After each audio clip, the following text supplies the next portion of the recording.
And away we go. Hey, everyone. Welcome. It's Monday. It's April 21st.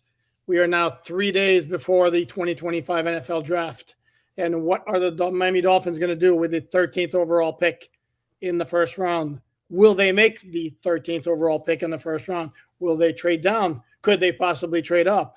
To answer all of those questions with a definitive statement or statements is Dave Hyde from the South Florida Sun Sentinel. No pressure, Dave. But what are the Dolphins going to do? Oh, I know.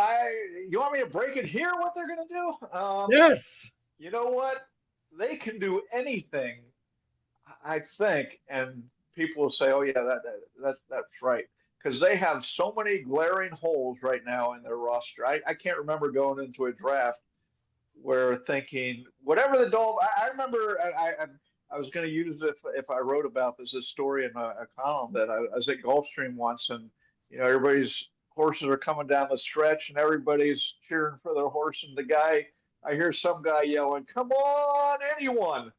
And I talked to him. He bet every horse, and that's sort of what the Dolphins. The Dolphins are, come on, anything, anyone at all, any position, because you can make a case for almost anything on the field.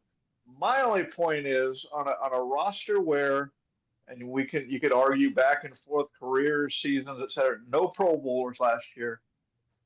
They need talent, almost at whatever they need, top tier talent at whatever position, and they're not constrained by a position. So go get them. Go get a guy who's going to be a Pro Bowler and very quickly, and is a starter right away and a Pro Bowler quickly. I agree with everything you just said, except for one thing. And it's not even disagreeing. It's just adding a caveat because you said no matter who the Dolphins pick, the reaction is going to be, well, they nailed it. They got somebody who can help. The fans are going to be like, oh, yeah, you watch. He's going to be a total bust, and they should have taken the other guy. And that's very well could happen. I mean, and you know what? The fans usually are right over the organization in the last 20 years. Well, I'm not going to dismiss that. You look at some of their picks, and I wrote a column on this a week or two ago about the Dolphins on either or decisions have cost themselves a bunch of Hall of Fame talent. Excuse me. Going back to, I was talking to Calais Campbell at his locker last year. He thought he was going to be a Dolphin. Instead, they took Philip Merling in 2008. Excuse me. Need some water. You're getting all choked up talking about Calais Campbell. I perfectly understood. It brings tears to my eyes. What's going on? But I can almost make a case if they think somebody is going to have a great career over a pretty good career at a position of ultimately cornerback or something like that, take the other guy. Did you say cornerback or quarterback? Well, I'm saying corner. Okay. Well, Will Johnson or, Jedi Barron. Okay. They need two quarterbacks because who knows what's going to happen with Jaylen Ramsey. Jaylen Ramsey cannot say, I want to be traded. And the Dolphins cannot publicly say, we're trying to trade him. And you can't pull that back. You cannot pull that back. That will be an ugly scene if he is a Dolphin this year. Oh, I agree. And then, by the way, let's bring in whatever news of the day. Was a bit of a slow day, but there are some news in that the Dolphins kicked off their offseason program on Monday. As they always do, the Dolphins social media team was there to greet the players as they were walking into the facility. So, and everybody's like, welcome back, welcome back. Hey, everybody, how's it going? And we saw most of the frontline players for the Dolphins being showcased during the minute 40-second video, including to Alec Ingold was the first one we saw. Tyreek Hill was there. Zach Sealer, Bradley Chubb, Jalen Phillips. Jaylen Ramsey was not there. And this is where, for folks who are going to go, well, there you go. That says everything. This is where I point out that he trained last year, and I believe this has been a regular occurrence for him during the offseason program, which is voluntary except for the mandatory minicamp in Tennessee. So, truth is, even if that wasn't his regimen, chances are he wouldn't have shown up anyway. But just for those, don't necessarily go 2 + 2 = 4. He's got, even though, like you said, kind of the toothpaste is out of the tube right now, and that's going to be pretty tough to put back in there.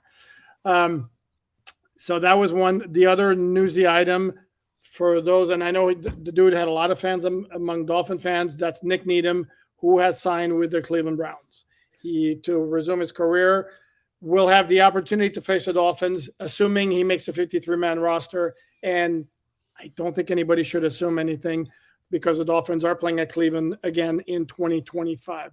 And for those who don't remember, and why I hope nobody's thinking I'm like dumping on the guy, well, wait, of course he's going to make the roster. Well, the reason he was a free agent is because he ended last season on the practice squad, and the Dolphins let his contract expire without re-signing him to a future contract. Or is it possible that they offered a future contract and Nick Needham said, no, thanks, I'm good? I don't think so. I don't believe so, but I don't want to dismiss that possibility. Going back to Ramsey, you and I have not spoken since that news came out. Chris Greer says it's not contract related. Do you have any inkling as to what exactly might be the source of Jaylen Ramsey's dissatisfaction and vice versa? Well, I mean, you can invent ideas, but until Jaylen Ramsey talks, it could be a lot of things. Most obvious thing is he looked at what's going on here. He got his $4 million bonus for this offseason. And a little bit after that, a few hours after that, he said, I'm looking around here. We cannot win. And I've got as much money as I can out of this franchise, and I want to go win. And so find me a team that will take my contract, and I'll help them win. I think just on the surface level, it's as simple as that. Now, whether there's more to it, they said, I can't imagine this, but at some point he's going to move to safety in his career. Were they saying, we're going to play a little safety, we're going to move you around a little?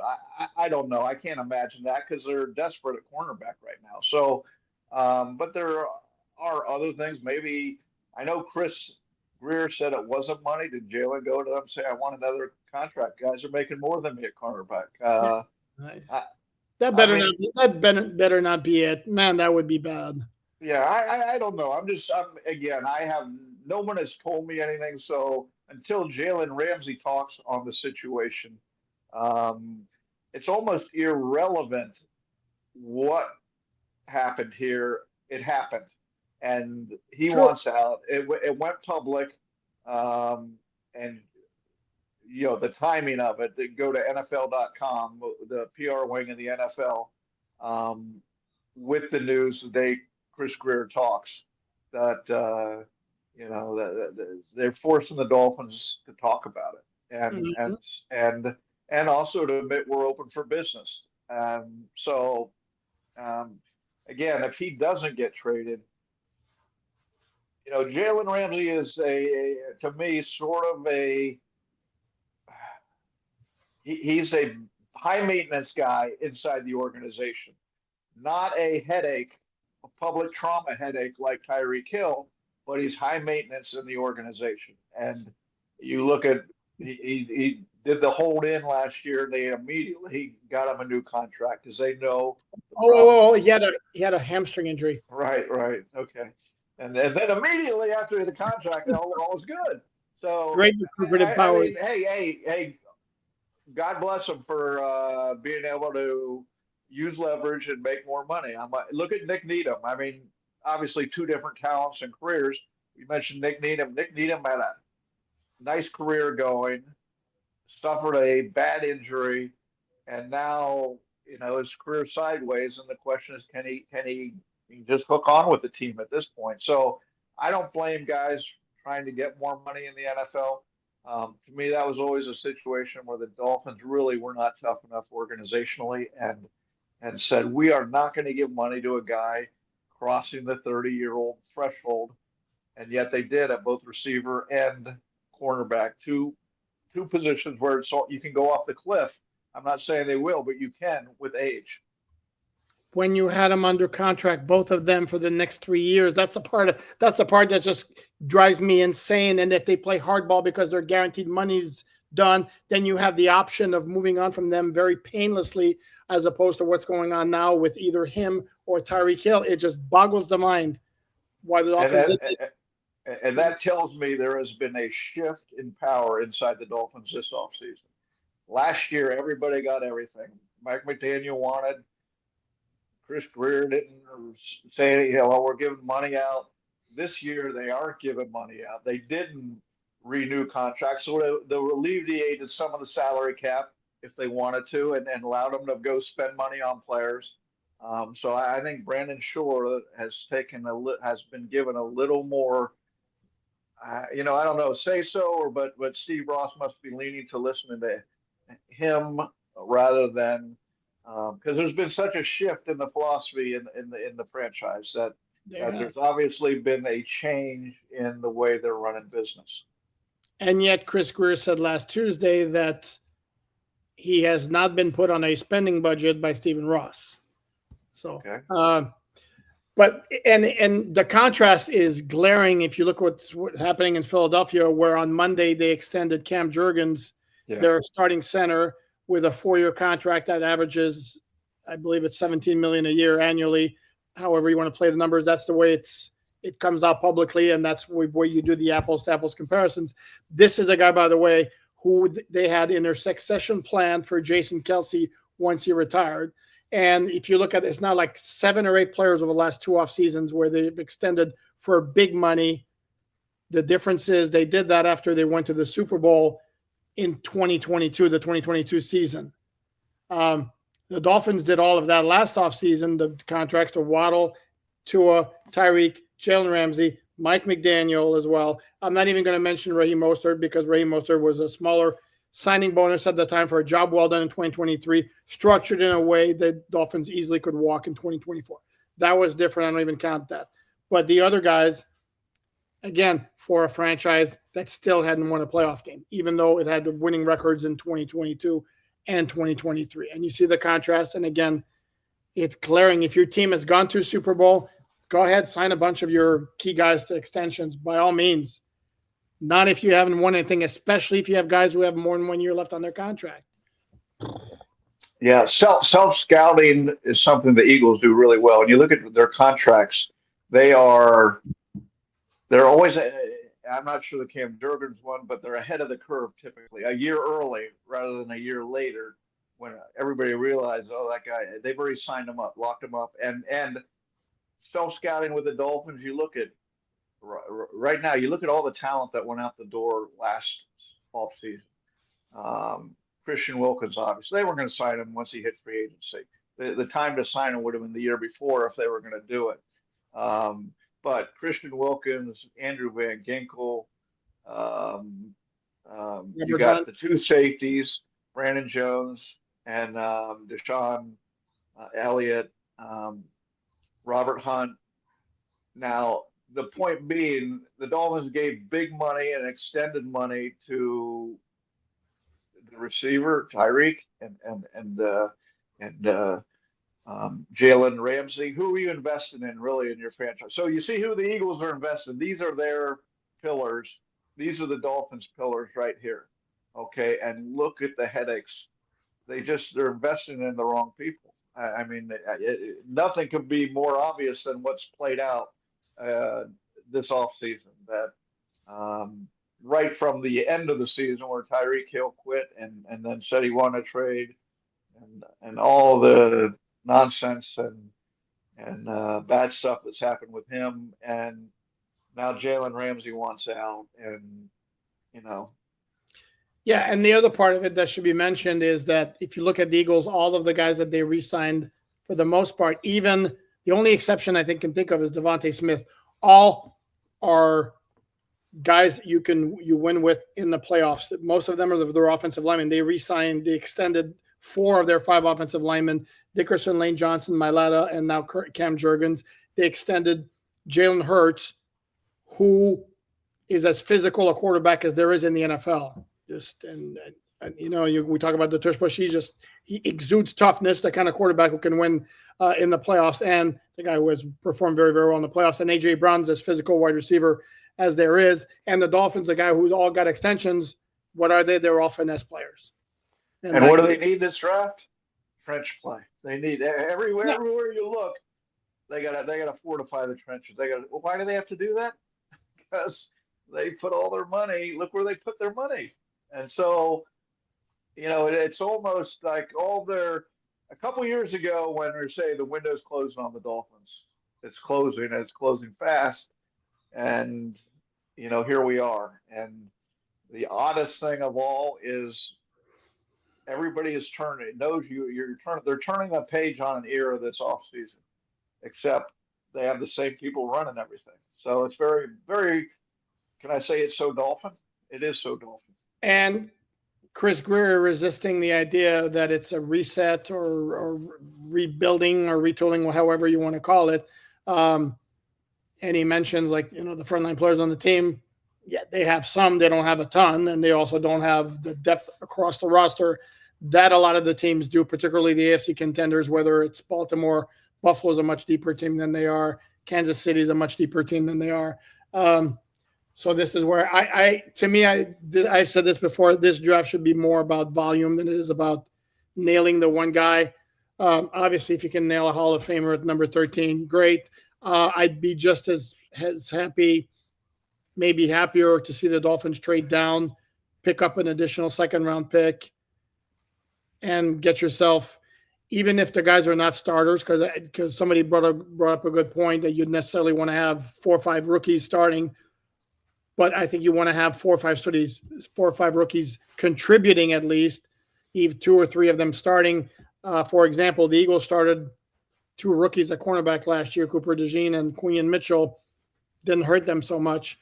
So the Chargers started 2 fifth-round rookies at cornerback much of the year. So it happens. It happens around the league. But they need an infusion of. Because of their investment in all these expensive free agents, they had the least draft capital in NFL history in 2 drafts before last year. Okay, and now you're paying for it, because these would be the second and third year, the rising fresh players on your roster, and they don't have any of it. And so again, they're in a really tough spot, and Chris can say that they aren't retooling or whatever word you want to use. That might have been the worst press conference I've seen for the Dolphins, and that's saying something, because you had a guy up there not taking any accountability of what's going on, and not just professing things that made no sense. And I'm just laying it out there. That was a bizarre press conference to me. Okay, but I got a winner. I got a winner that tops it. Come on. Think about it. Draft-related press conference. Come on. Cam Cameron, 2007. I mean, that's the all-time. The post. Yeah, come on. We gotta turn the thumbs this way. That was historic. Okay. Yeah. Okay, thank you. The funny part of that one is Harvey Green, great PR guy, went to Cam and said, "You might not want to go out to the crowd." Or warned him or something, or somebody warned Harvey, and Harvey mentioned it. But the point was, they had committed beforehand that Cam was going to go out. What would look worse? He doesn't go out there after that draft pick, or he goes out there and gets booed. It's a toss-up for historians. Yeah. For those not familiar, the Dolphins had a draft party at the bubble at Nova Southeastern University, where the practice facility used to be, where Cam Cameron was going to come out and talk after the first round selection, which the fans really wanted to be Brady Quinn. Instead, the Dolphins drafted Ted Ginn Jr. out of Ohio State with a 9th overall pick. Brady Quinn didn't go until 21st, I believe, to Cleveland. Didn't pan out as an NFL quarterback, but at that time, Dolphin fans were livid. And for Cam Cameron, there's one the Dolphin fans got wrong. That's right. That's about the only thing that the Cam Cameron era. Now, that was Randy Mueller to making the pick. Ted Ginn had a nice career, and you look around, and he just didn't have his nice career with the Dolphins. A lot better than Brady Quinn, that's for sure. This is another one of those along your lines of guys that could have drafted. If memory serves, that year they could have had either Patrick Willis or Darrell Revis. Well, you mentioned Lane Johnson, tackle for the Eagles. he went fourth. Who'd the Dolphins pick third? They traded up for Deion Jordan at third. So Yep. there's one. I mean, there's a list. It boggles the mind of almost. Yep. If you put the almost Dolphin team together, they would be the greatest franchise in decision making. Instead, it's the George Costanza opposite game. They should have just do the opposite of what you're really thinking to do. Well, it started before that. In 2003, Dolphins didn't have a first-round pick. It was the second year of the Ricky Williams trade. Their first pick was in the second round. Anquan Bolden staring at them. They have a need for a wide receiver. They took Eddie Moore, a linebacker from Tennessee, who we get on a conference call, and we ask him, were you surprised? Did you get drafted pretty much where you expected? And he's like, no, I thought I was going to go much later. And we're like, I remember talking to Dave Wanstead after that draft. And I said, Dave, why didn't you say Eddie Moore is a special teamer? Why didn't you just say he's coming in to work in as a linebacker? I mean, second round, he goes, well, we think of him as a special teamer. No. But actually, the one before that, if we're going to go back, the ultimate is Drew Brees. And Tom Bratz, the Dolphins personnel guy, went in. I talked to him years later, and all on the record, I wrote a column about it. Went into Wansted's office, and he said I pounded the table for Drew Brees. It was like 2001, I believe, the draft. 2001. And he goes, the only problem was every time we measured him, he came up the same size, and that's what Wansted's hang up was. He's too small. They took Jamar Fletcher, and that started the 2 decades of wandering in the wilderness. But here, and the worst part about the Jamar Fletcher pick, who had look at his college stats, he averaged like nine picks a year at Wisconsin. Here was the problem. He played zone in college at Wisconsin. The Dolphins were a man press. Oh, and not like the Dolphins really had a major need for cornerbacks because their 2 starters were Sam Madison and Patrick Surtain. So that was a great one from and you wonder why Dolphin fans get the shakes around draft time. It's we've just casually mentioned a half dozen picks that are like, what were they thinking? Okay. Having said that, because I always try to be fair, because it's very easy to dump on the Dolphins right now. And you mentioned part of the reason they have so many needs and they're so depleted in terms of all around talent is you mentioned the 2022 and 2023 drafts when they had such little draft capital. They had 4 picks between the second and fourth rounds in those 2 drafts. They hit on one of them.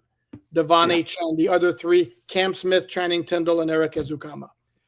They just did not have the margin for error. Now I'm going to be nice on the other side. It's not like they're a dumpster fire who never make good draft picks, because Devon Achane, again, was a good draft pick. Chop Robinson certainly looks the part. And Malik Washington looks like a gem as a 6th-round pick last year. And every team's going to have hits and misses. Unfortunately, the Dolphins had a streak, and I go back to 2020 and 2021 when they had insane draft capital, did not quite maximize it enough. Back to 2025, this has come out now. Names get even more, what's the word I'm looking for, focused in terms of matching the players with the prospect. And today we are seeing prominent NFL national media folks projecting Kelvin Banks Jr. to the Dolphins. I wrote about this on Miami Dolphins on SI.com. Albert Breer had a source saying the Dolphins spent an awful lot of time, seemed awfully interested in Kenneth Grant, the big defensive tackle from Michigan. As they should, right? I mean, absolutely. They should have interested in all these guys. So it's anyway, I didn't mean to interrupt you. Finish your thought there. No, you're good. And then the other 2 always pop up as well, are the 2 cornerbacks, either Will Johnson or Jedi Barron. The thing with Kenneth Grant is, again, depending on who you want to believe, there are some folks who have him much later in the 1st round in terms of his projection. I believe Daniel Jeremiah, very respected draft analyst for NFL.com, NFL Network, has him, I think, in late 20s or even 30th as far as his overall prospects. So is he a reach at 13? Not going to be a reach if he kicks butt, but Well, to your point, Banks too. I mean, I was just Some listening to folks, yep. Chris Simms' podcast, who says he likes him, but he's not in that area. I think he had him in the late 20s too. So I mean, I'd have to go back and listen to exactly. But the point being that he wasn't, in the top tier of talent that you would hope the Dolphins have a chance for at that pick. No, I agree. And this is why I go back to drop back a few spots, because I still believe you're going to be able to get somebody who can help you at one of your positions of need, who's still a good prospect at 20, anywhere from 20 to 25. And then that way you pick up an extra second or third round pick to get another player who can help you, as opposed to having to get, as opposed to staying at 13, because what's really going to be the difference between 13 and 23 in terms of prospect and what they do? Obviously, we won't know any of this for 2 to 3 years. Truth is, we're all projecting, if not guessing. And guess what? A lot of scouts do that as well, because if they didn't, nobody would miss on picks. And by the way, the New England Patriots, for example, didn't do great scouting on Tom Brady because he was about their 7th pick that year, and they waited until the 6th round to take him. So if they had such a conviction on him, and if their scouting was so on point, they wouldn't have taken the chance that somebody like earlier in the 6th round would have gone, yeah, we need a quarterback. Let's get that tall, gangly kid from Michigan who looks like a complete non-athlete. So, in fact, Scott Pioli, the GM of the Patriots, who it was his pick, he kept a picture of who the Patriots, that was a tight end, I can't think of his name, took right before Brady in his drawer. When everybody would sit in his office, wow, what a great pick, he'd pull that guy out. If I was so smart, why did I take him before Tom Brady? So I mean, there's on the other hand, organizationally, the Patriots were extremely smart. They kept 4 quarterbacks that year, 4 quarterbacks on the roster, because they liked Brady enough that they said there's something about him that we're going to keep him around. And so, yeah, there's luck involved, but there's smarts involved when you hit on somebody like that too. So look, the Dolphins need to go, whether you call it lucky or what. But we always talk about first and second round picks, but um, Jimmy Johnson, the Dolphins haven't drafted a Hall of Fame talent since Jimmy Johnson was here. I mean, there's nobody else you could point to and say that guy's a Hall of projected, and so we're a quarter century away, almost 3 decades away from when they drafted Jason Taylor in '96, I believe. Might have been '97. '97? Okay. Yep. But the point being, it's so long ago, I can't even remember. Jason, now I see him at the University of Miami coaching, and you got to hit on some talent somewhere great. So I'm not saying go get a Hall of Famer but get some talent. No, I agree, but there's something to be said as well for how you run the organization once you bring in the prospects. It's not like the Patriots just did nothing but hit on picks throughout their run. I mean, and toward the end of it, when Bill Belichick clearly was the one picking out the grocery, so to speak, that wasn't good. And I lost my other point. Oh, and here's the other part as well. There are several prospects who are going to come into the draft with injury question marks. Like Will Johnson, for example, has a bit of a knee. Benjamin Morrison's a cornerback from Notre Dame, who everybody says would be a first-round pick if not for a hip injury he sustained last year. Who else? Abdul Carter, the edge defender from Penn State, had some nicks heading into the draft process. There are a lot of those guys, and invariably, one team's going to draft one of those guys, and it's going to go to hell. It's going to be issue after issue, and another team's going to draft the same kind of player with the same injury background, and boom, the guy's going to be a Hall of Famer. It's going to work out great. So there is absolutely luck involved. There's absolutely guessing involved. And part of it is, you try to do as good a job as you can do to bring in to minimize the players. I think the Dolphins are probably in a position where more than anything else for me is they need guys who are going to come in and contribute immediately, which is why I was never on board with even if Shador Sanders is there at number 13, and even if you think he might become a good quarterback, or Jackson Dart at some point as well early in the draft, Dolphins need immediate impact from where I sit. Well, I don't disagree with you. I mean, that'd be the first thing to look for. And let's face it, that's what Chris Greer and Mike McDaniel are going to be looking for. They're running the draft. If this was a new regime, if we're really turning the page, then you'd say everything's on the table. But you can't ask Greer and McDaniel to be thinking about 3 years down the line, as Greer kind of did when he started this never-ending rebuild. But here's a question. I was just talking to someone of this. What do you think of the Boise State running back? Because I was talking with there's like one scout I talked to who's around who said he might be available when the Dolphins pick. I mean, that things he's hearing. Who knows? But if you're the Dolphins, you have to run this through the blender and have an answer. You have to run all these things through. A top 5 talent supposedly falls to you from. Then you have to ask yourself, why is he falling? Is it strictly positional value? If he's there at 13, and then while I have advocated for making Devon Achane more of a complementary back as opposed to the role he played last year of lead back and workhorse, which to me he's not suited for. Sure. Do you really want to go 3rd round pick running back in 1 year, followed by 4th round pick running back for whom you traded a future 3rd round pick, and then 1st round pick running back? I don't know that it's necessarily a great use of assets. My first thought, if Genty's there at 13, is I make phone calls. Anybody want to move up for the guy? And then number 2, I don't know. If you have a conviction that he's going to be Saquon Barkley for 6 or 7 years and there's no concern of wear and tear, I guess maybe, but you better be damn sure that's one, because if you miss again, it's a superfluous pick.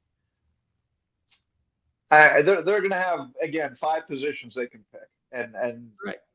Everybody, whoever they take, okay, that's what my point is.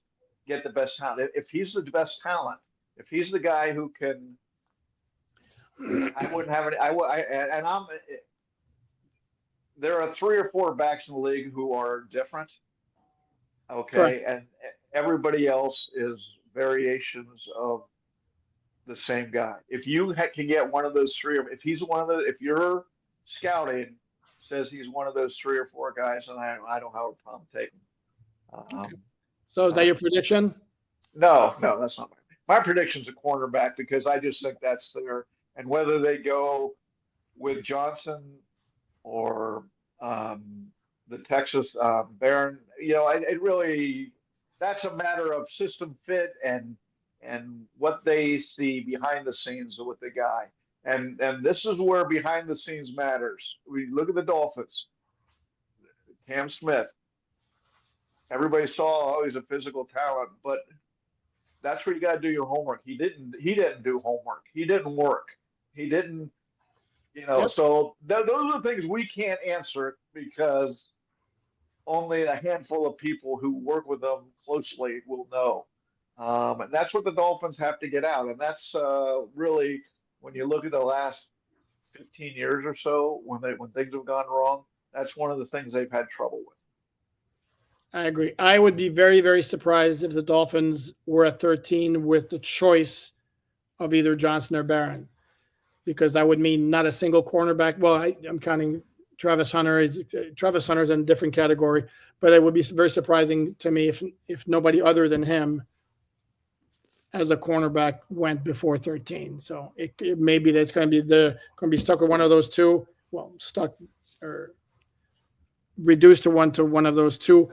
And then I do not discount the possibility of a defensive tackle. I know the Kelvin Banks thing it would be a good addition, but again, if we're going to prioritize what's screaming as a need right now is cornerback and D tackle. I completely agree. And you look at positional value, those are the 2 positions of value that guards, you should and I know we're going into Dolphin history and swimming against the current a little here, but you should be able to find a guard. Either second round's high for a guard. That's a nice. That's a good guard you're taking if you take him in the second round.